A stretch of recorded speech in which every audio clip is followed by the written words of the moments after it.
Hello, in today's video I'll show you how to adjust the filling of cleaning solution on your ROBOROCK Saros Z70.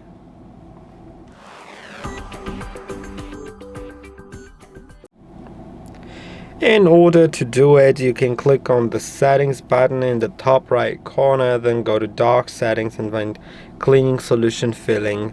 That will basically adjust the amount of cleaning solution being used for mop washing and for mopping the floors. And it can be set to none, so it won't use the cleaning solution, standard or high volume. Feel free to check out another video on how to fill in the cleaning solution in the station, and I hope that this video was helpful. Don't forget to like and subscribe, and I'll see you in the next one.